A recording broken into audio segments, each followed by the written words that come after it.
Ya leo nzuri na yenye baraka kuadhimisha na kushiriki misa ya ushemasi kwa mafrateli wetu 10. Mafrateli hawa tumewasikia majina yao pia na maeneo wanapotoka.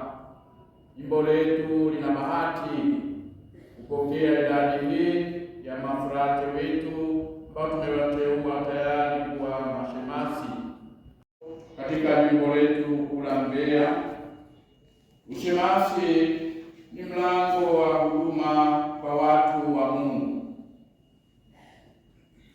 Katekisimu ya Kanisa Katoliki namba 1554 inatufundisha na kutuambia kwamba, na nukuu, huduma ya kanisa iliyowekwa na Mungu hutimizwa kwa daraja mbalimbali na wale ambao tangu zamani waliitwa maaskofu. Hiyo ya Katekisimu ya Kanisa Katoliki 1554 inaendelea kusema, Mama Kanisa anakiri na kufundisha kwamba kuna ngazi mbili za kushiriki huduma ya ukuhani wa Kristo: uaskofu na upadre. Ushemasi umewekwa ili kuwasaidia na kuwatumikia maaskofu na mapadre. Ndiyo sababu neno sacerdos, kuhani, katika matumizi ya sasa humaanisha maaskofu na mapadre, lakini sio mashemasi. Hata hivyo, mafundisho ya imani Katoliki hutufundisha kwamba ngazi ya kushiriki ukuhani, uaskofu na upadre na ngazi ya huduma ushemasi, zote tatu hutolewa kwa tendo la sakramenti liitwalo kutoa daraja, yaani sakramenti ya daraja, mwisho wa kunukuu. Ndugu zangu, ushemasi mlango wa huduma ambao hata hivyo haupaswi kufungwa baada ya kupata daraja ya upadre, kwa sababu mlango huo ni Kristo Yesu mwenyewe aliye njia, ukweli na uzima. Kwa kuwekewa mikono na askofu, mashemasi wateule mtawekwa wakfu na kujengwa kwa ajili ya kanisa, kama vile Walawi katika somo letu la kwanza kitabu cha Hesabu sura ya 3 aya 5 mpaka aya 9. Walawi wanatengwa kuwahudumia makuhani. Shemasi wateule baada ya kuwekewa mikono wanatengwa kutoka kwenye kundi la mafrateli kwa ajili ya huduma katika kanisa. Mkisha imarishwa kwa kipaji cha Roho Mtakatifu, mtakuwa wasaidizi wa askofu na mapadri katika huduma ya neno, mtakuwa pia wasaidizi katika huduma ya altari na ya mapendo na ya upendo, nani mtafanywa watumishi wa wote. Kama wahudumu wa altari, mtaihubiri Injili, mtaiandaa sadaka na kuwagawia waamini Ekaristi Takatifu. Basi mkishakuwa mashemasi, yatimizeni mapenzi ya Mungu kwa moyo wote katika upendo. Watumikieni watu kwa furaha kama mnavyomtumikia Bwana. Jiepusheni na kila aina ya uchafu na uchoyo, kwani hakuna awezaye kuwatumikia mabwana wawili. Mumtazame Yesu kama kielelezo chenu cha utumishi, mumsikilize ili muweze kufanikiwa katika huduma yenu. Yeye alikuja kutumika wala si kutumikiwa. Rejea Injili tuliyosoma hivi punde, Injili ya Mathayo sura ya 20 aya ya 28. Kristo ni kielelezo bora cha huduma, kuhudumia katika upendo na huruma. Wapendwa mashemasi wateule, baada ya kudarajishwa, mbali na kuwahudumia maaskofu, mapadri na taifa lote la Mungu, mtafanya majukumu yafuatayo. Kama mtakapoamriwa na askofu, itawapasa kuwashauri na kuwafundisha mafundisho waamini na wasioamini, kuongoza sala, kutoa ubatizo, kusimamia na kubariki ndoa, kuwapenda kuwapelekea wagonjwa komunyo pamba, kuongoza ibada ya mazishi na kadhalika. Bali na hayo, kuna mambo ambayo ni ya kawaida: kuwaalika waamini kupeana amani, kuaga waamini baada ya maadhimisho ya misa na kadhalika.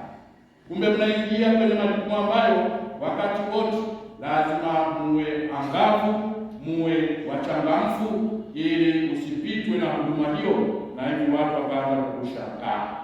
Katika somo letu la pili, kitabu cha Matendo ya Mitume sura ya 6 ya kwanza mpaka ya 7, waamini wamepewa mfano wa mshikamano katika utume baina ya mitume na mashemasi 7 waliojaa Roho Mtakatifu na hekima. Kulikuwa na manunguniko, huduma haiwafikii kundi fulani la watu, na hivi kukachaguliwa hao mashemasi 7. Matunda mazuri ya mshikamano huo ni kwamba kanisa, mwili wa Kristo, lilijengwa na wafuasi wa Kristo wakaongezeka maradufu. Wapendwa waamini, tufungue mioyo yetu kwa Roho Mtakatifu kwa ajili ya kulijenga na kulitegemeza kanisa la Kristo.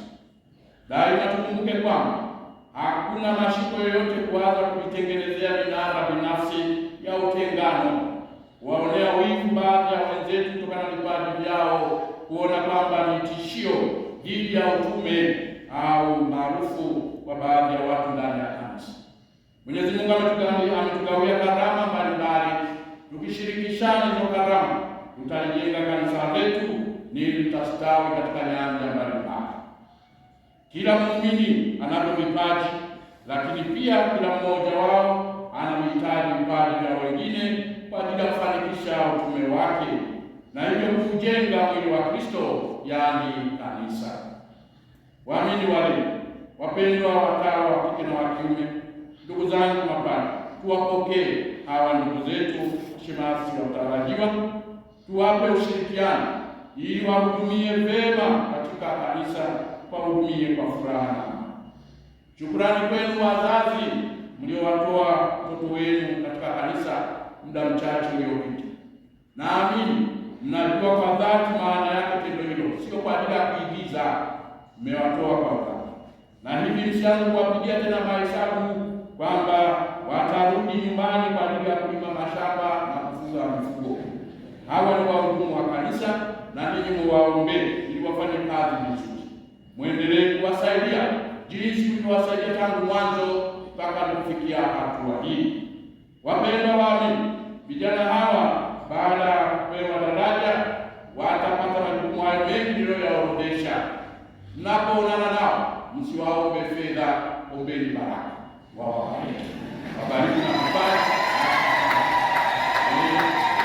Inasikitisha kijana kama huyu unamvania, unaanza kuletea bili ya watoto, mara shule ukatenda kifika kafanya hapa. Hawana fedha hiyo.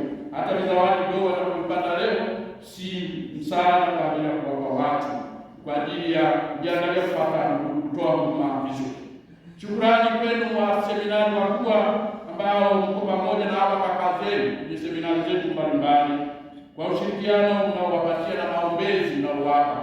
Muendelee kuwatia moyo ili basi hatua hiyo waliofikia na waendelee kuifurahia, na baadaye wajiongee altare ya Bwana kuwa mapadri baada ya miezi 6 ijayo. Ndugu zangu, tunaambiwa katika utangulizi wetu leo kwamba leo kanisa letu jimbo kuu la Mbeya tunahitimisha mwaka wa Jubilei 2025 wenye kauli mbiu mahujaji wa matumaini. Ikumbukwe kwamba mwaka jana 2024 tarehe 24 Desemba hayati Papa Francisco alizindua mwaka huu wa Jubilei kwa kufungua mlango mkuu wa kanisa Mtakatifu Petro kule Vatican jijini Roma. Hapa kwetu katika ngazi ya kijimbo, Mwasha Baba Askofu Mkuu alizindua mwaka huo siku ya tarehe 27 Desemba 2024. Kulikuwa na misa ya ushemasi kama leo, na hivi tendo hili la kuhitimisha mwaka huu basi itaonyeshwa kwa kuzima mshumaa wetu wa Jubilei, alafu pia kufunga ule mlango ambao baadaye Baba Askofu atampatia ufunguo paroko wa kanisa kuu la kiaskofu kwa ajili ya matumizi yale ambayo basi yeye Ishara hizo zitukumbushe kwamba maisha ya Ukristo katika mwaka huu tulipata nafasi ya kufanya toba, nafasi ya kuomba msamaha, kupatana, na hivi mahujaji mbalimbali walishirikishwa kwa kalenda na ratiba ambayo kurugenzi ya uchungaji ilituandalia pamoja na mashamba askofu mkuu. Tunawashukuru wote mlioshiriki matukio haya ya kijimbo, na hivi tunaona fahari kuhitimisha mwaka huu. Yale matunda ya Jubilei basi tuendelee kuyaishi, tuwe watu wa matumaini, tusikate tamaa. Changamoto ziko nyingi za maisha za kiimani, lakini Mungu hawezi kutuacha. Ndugu zangu, mwaka huu ulikuwa ni toba, mapatano, msamaha wa dhambi na mabadiliko ya ndani. Kila wakati tunaalikwa kuishi utakatifu. Ndiyo hasa mwaliko mkubwa ambao Mungu mwenyewe anatutaka tuwe wakamilifu kama yeye alivyo mkamilifu. Tunapohitimisha mwaka huu, tuendelee kushukuru kwa ajili ya zawadi ya mito ndani ya jimbo letu la Mbeya. Mchanganyiko mkubwa na mzuri sana kwa hawa mashemasi wateule. Umesikia mmoja anakuwa kambi Katoto. Kambi Katoto ni mwisho wa dunia, kwenda Tabora na Singida. Lakini Mungu amemuita yule ndugu yetu alafu parokia mpya kabisa huko Kaozo ametokeza baba pamoja na Tadeusi Pindua. Tumemuona kabisa Chatombe, parokia mpya yenyewe miaka 2-3 imepita, imezaa mtoto huko anaitwa Erasmus Ezechukwu. Hata kujifunza misamiati ya Kidateri ni utajiri wa Mungu katika kanisa. Kumbe miito hii sio kwa wazee wa mijini tu. Mungu anarusha macho kila kona. Tunamshukuru kwa zawadi hiyo. Wapendwa waamini, asanteni kwa michango yenu inayosaidia kusomesha waseminari ambao katika jimbo letu tunathamini sana ukarimu huu. Mpaka sasa jimbo letu tuna malengo makubwa kwenye seminari zetu kutokana na ukarimu huu. Baada ya parokia zingine mnajitafuta, lakini naamini mtaelewa habari hii. Jimbo letu sasa ina waseminari wakubwa 95. Sasa kila mmoja atakufungua na kulipia milioni 2. Sasa kuzidisha hapo ni fedha nyingi.